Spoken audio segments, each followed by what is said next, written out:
बहनों को, छोटे भाइयों को जो लगातार 17 दिन से यहाँ बैठे और 23-24 दिन हो गए इस आंदोलन का आगाज किए हुए प्रेस कॉन्फ्रेंस के बाद इस गर्मी के अंदर जहाँ लोग घरों से बाहर नहीं निकल रहे हैं, राष्ट्रीय लोकतांत्रिक पार्टी राजस्थान के नौजवानों के मान और सम्मान, प्रदेश के मान और सम्मान बचाने की लड़ाई लड़ रही है।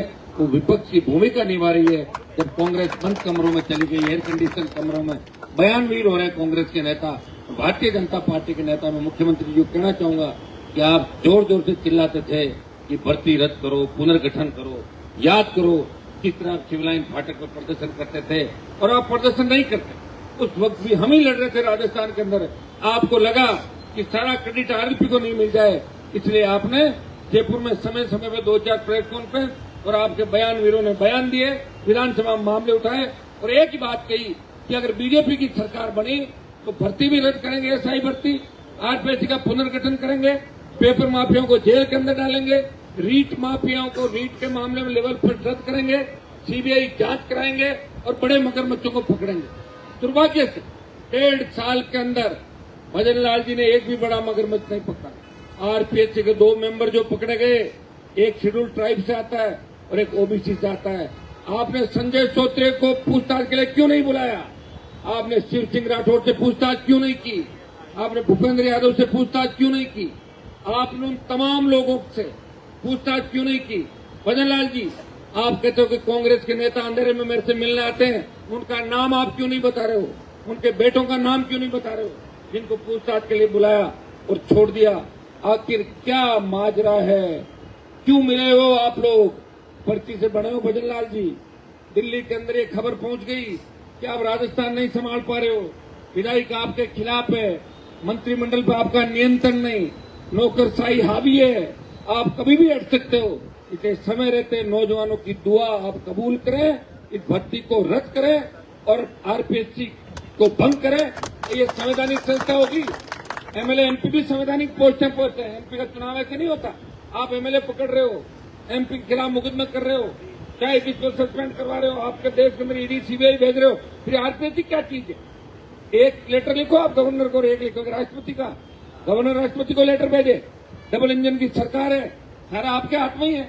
15 मिनट में संवैधानिक संस्था भंग करके और नया पुनर्गठन कर दो। यूपीएससी की तर्ज पे आरपीएससी का गठन करो, कर्मचारी चयन आयोग बोर्ड का नए सिरे से गठन करो, माध्यमिक शिक्षा बोर्ड का गठन करो, 1-2 मामले सीबीआई को भेजो ताकि बड़े मगरमच्छ पकड़ सके। ये एसओजी बड़े मगरमच्छों को नहीं पकड़ पाएगी। यहाँ तो ग्रुपबाजी हो गई। कई नेताओं के रिश्तेदार अंदर पोस्टिंग करा के बैठ गए। 3 आदमी जाते हैं, बोले साहब पेपर लेने वाला ये है, एक हम हाजिर करा देते हैं, 2 को छोड़ दो, 90 लाख 1 करोड़, 2 करोड़ दे दो, 2 तुम जाओ और 1 को पकड़ लो। आप बताओ अभी तक अगर एसओजी चाहती तो 400 का जो नाम बता रही है तो 400 पकड़ लेती। 800 में 400 कम हो जाते और 400 ज्यादा और चोर पकड़े जाने चाहिए। पेपर एक आदमी थोड़ी लाता है, बड़ा गिरोह होता है। किसके मार्फत कैसे सेटिंग हुई? तो 3 गुना तो होती है भाई मेरे। तो क्या एसओजी ने तीर मार लिया कि अभी तक सिर्फ 53 अभ्यर्थी और 103 लोगों को पकड़ा टोटल। एक और जमानत भी मिल रही हाई कोर्ट से। आप ये बताएं कि राजस्थान की सरकार पैरवी नहीं कर रही, कोर्ट के अंदर गिड़गिड़ा रही जाके। 5 तारीख को कोर्ट में गिड़गिड़ाई, फिर 15 को गिड़गिड़ाई। साहब हम ऑपरेशन सिंदूर में व्यस्त थे। आपने क्या किया ऑपरेशन सिंदूर? भजन लाल जी गए थे लड़ने के लिए वहां पे, क्यों फालतू की बात करो?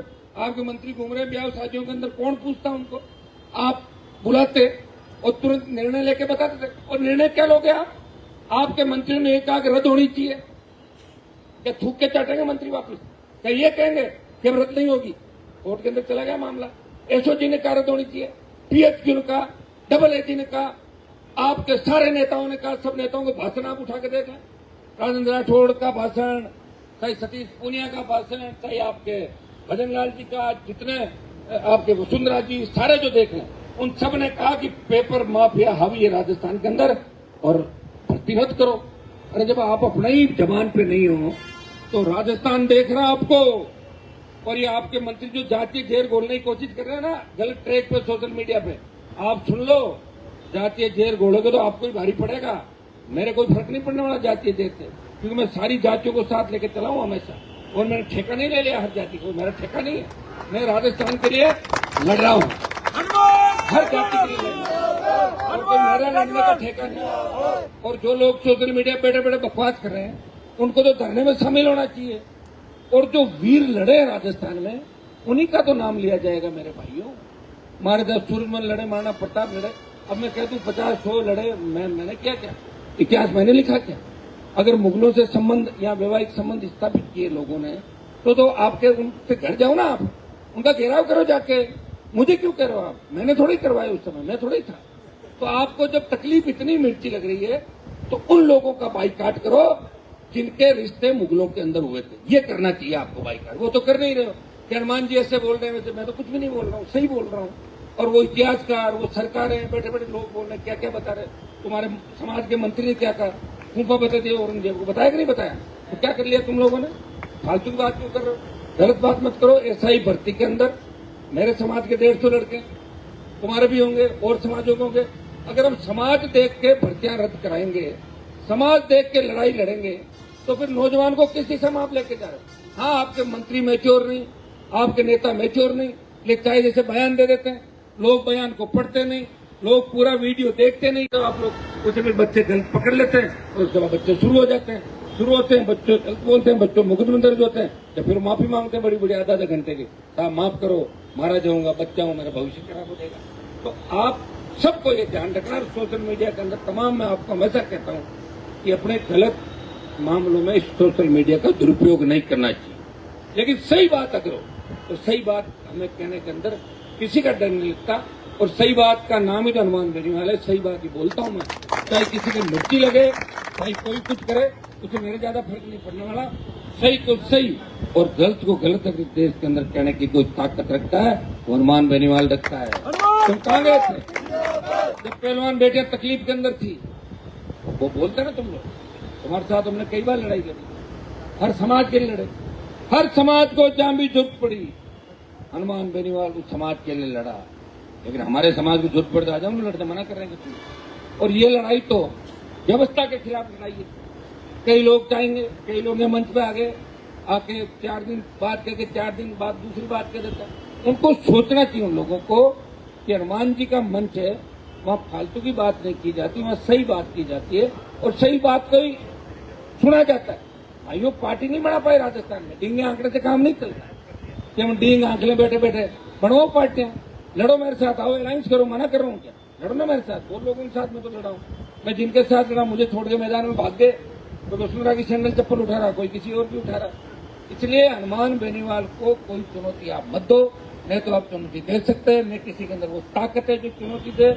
मैं मेरी कौम के साथ साथ सर्व समाज को साथ लेके हमेशा चला। सही को सही और गलत को गलत का। बीजेपी के लोग इस आंदोलन को जातीय द्वेषता के नाम पे दूसरी दिशा में ले जाने का प्रयास करें।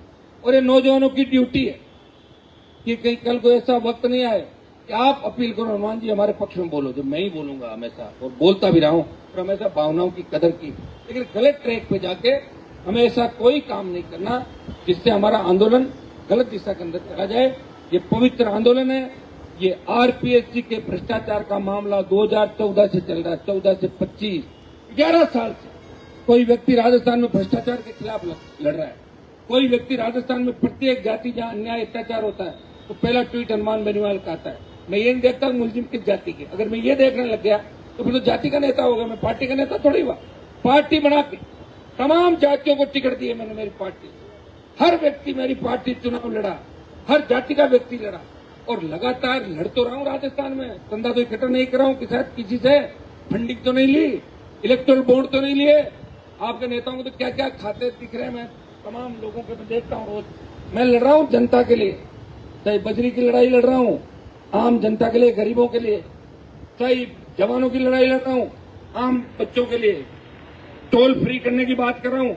हाँ, मेरी गाड़ी का तो वैसे ही टोल नहीं लगता और मैं जब चलता हूँ 100 गाड़ी साथ होती तो किसी को औकात नहीं टोल ले। देश पूरे में घूम रहा हूँ ना, 100 200 गाड़ी लेके, कोई भी टोल और डंडे ऊंचे हो जाते टोल के। आरएलपी का नाम लेते टोल हट जाता है। मैं लड़ रहा हूँ हर आदमी के लिए। मैं लड़ रहा हूँ किसान को पूरी मुफ्त बिजली मिले, किसान का कर्जा माफ हो, भ्रष्टाचार मिटे और राजस्थान का मान और सम्मान बढ़े। अब इसको भी लोग गलत ट्रैक पर लेके चले जाए तो मैं उसके बारे में कुछ नहीं कह सकता। जो समझदार है और जिनके दिमाग का पूरा विकास हुआ है वो तो पूरी बात सुनने के बाद ही कमेंट करते हैं। पर अगर विकास नहीं हुआ, दवाई ले, तो दिमाग का विकास भी साथ साथ चलाते रहे, करते रहे, और उसके बाद अपनी बात बोल तो ज्यादा अच्छा होगा। बाकी फर्क नहीं पड़ने वाला, आप भी जानते हो। मैं तो लड़ के इतना पक्का हो गया कि छोटी मोटी बातों में मैं ध्यान में नहीं था कौन क्या करा। मैं एक सीधी दिशा के अंदर लड़ रहा हूँ। 25 को हमने राजस्थान को बचाने के लिए ऐलान किया। शासन चुनाव के अंदर 1 महीना में बच्चों के बीच था, मुझे बड़ा दुख हुआ, बच्चे वहां आए नहीं। और आम बच्चे शासन चुनाव ही नहीं चाहते, सिर्फ जो नेता बनना चाहते हैं वही चाहता है। अगर आम बच्चे चाहते तो आजा। 4 लाख स्टूडेंट जयपुर के अंदर है, मुझे बड़ा दुख होता है कि मैं बैठा हूँ, मैं सबको लेके आता हूँ साथ में, अपना आप कोई नहीं आता। कोई कह रहा गर्मी ज्यादा है, कोई कह रहा कोचिंग वाला मना करा, कोई कह रहा मुख्यमंत्री जो माता पिता मना करें, फोटो आ गई, हनुमान जी के साथ क्यों बैठे हो? अरे तुम दूसरे किसके साथ बैठोगे? दूसरे तो कोई तुम्हें साथ बिठाएगा ही नहीं, कहाँ बैठोगे मेरे भाई? तो कांग्रेस बीजेपी के झंडे लगे हुए, बन जाओ क्या विधायक कांग्रेस बीजेपी से? अगर 2-4 गलती से बन भी गए, उनमें भी मेरा कहीं न कहीं योगदान है। आगे पीछे रात को मिल लेते हैं अंधेरे के अंदर, जो बन के विधायक आ जाते हैं, यहाँ आके डींगे आंकते हैं। लेकिन मुझे पता ना कौन कहा था, रिकॉर्डिंग थोड़ी करता हूँ सारी, घर पे आए कैमरे नहीं लगाता मैं कि मेरे पास कौन आ रहा है और कौन मेरे से मदद मांग रहा है। मैं मदद करता भी हूँ और आप मेरी मदद भी कर रहे हो राजस्थान के अंदर। लेकिन मुझे दुख इस बात का होता है कि किसी चीज को तोड़ मरोड़ के पेश नहीं करना चाहिए, और किसी की भावनाओं को ठेस मैं नहीं पहुंचाना चाहता। लेकिन जो इतिहास लिख गए वो मैंने थोड़ी लिखा इतिहास, वो आप उन लोगों से बात करो। अच्छे लोग जो लड़ाके थे उनका नाम हम लेते हैं, जो लड़ाके नहीं थे उनका नाम कोई नहीं लेता। आप दिमाग से निकाल दो और इस तरह इस राजस्थान को गलत दिशा के अंदर ले जाने का प्रयास मत करो। हम इस राजस्थान में लड़ रहे हैं इस प्रदेश को बचाने के लिए। हमने तो बड़े बड़े मुख्यमंत्री देखे, कहां से राजनीति की शुरुआत हुई, कैसे हम लड़ते लड़ते आए, मुख्यमंत्रियों के बाद प्रधानमंत्री से लड़े, सत्ता को ठोकर मारा, सत्ता को कई बार ठोकर मारने के बाद फिर आपके बीच आए। कोई गरीब के अगर आंसू आ जाते हैं, और आंसू पहुंचने का काम हनुमान बेनीवाल करता है, उसको खाली हाथ नहीं लौटाता घर पे। और मेरे पास कोई रोता हुआ आता था, हंसता हुआ वापिस जाता, मेरा काम हो गया। ये विश्वास और आखिरी उम्मीद जिसको अगर नौजवान कह सकता है, वो नागौर का सांसद है। इस आंदोलन में जीत के बाद अग्निवीर का बड़ा आंदोलन देश के अंदर मैं चलाऊंगा दोबारा नए सिरे से। जब जोधपुर में 2 लाख जवानों की रैली करके ये संदेश दिल्ली को दिया था, गृह मंत्री जी ये अग्निवीर की व्यवस्था खत्म करो, सेना के सम्मान को लौटाओ। और मैं आपको कहना चाहता हूँ, इस तरह की जो हरकतें पाक और चाइना कर रहे हैं, अगर अग्निवीर समाप्त कर दें तो सारी पाकिस्तान चाइना ठीक हो जाएंगे। अगर सेना का मनोबल टूट गया और ऐसे अग्निवीर अगर चले गए वहां 4-4 साल के लिए, तो आधे तो वापिस आ जाएंगे, और वापिस आने के बाद दूसरे तरह की बंदूक उठा के और ये नक्सलवाद, दूसरी हिंसा, जातीय हिंसा ये भड़केगी। इसके जिम्मेदार देश की सरकार होगी। अग्निवीर व्यवस्था को भी खत्म करके सेना का सम्मान देश की सरकार को लौटाना चाहिए। 25 तारीख को आप सब नौजवानों से आग्रह करूंगा, आज रात को कल हम कमेटियां भी बनाएंगे, कुछ जिलों के कुछ संभाग के दौरे भी कोशिश करेंगे, पूरे राजस्थान में तो जा नहीं सकते। टीम बनाने के बाद सब ले धरना हमारा जारी रहेगा। सारे जो लोग आए हैं आज, इससे ज्यादा तादाद में कल आपको आना है, धरना स्थल पे भी आना है, यहाँ भी आना है। संघर्ष समिति के लोग बैठे, इनको भी कहना चाहूंगा कि बुलाओ बच्चों को। अब तो रैली का ऐलान हो गया, अब किस बात का वेट कर रहे हो आप? 25 को तो आर पार हो जाएगी, या तो हम आंदोलन नहीं करेंगे और या सरकार झुक जाएगी। एक काम 25 तारीख को करवा देंगे राजस्थान के अंदर, एक नई लकीर खींच देंगे, नया इतिहास राजस्थान की धरती पर बनाएंगे। ये मैं विश्वास करता हूं। बहुत बहुत आपको धन्यवाद। जय हिंद।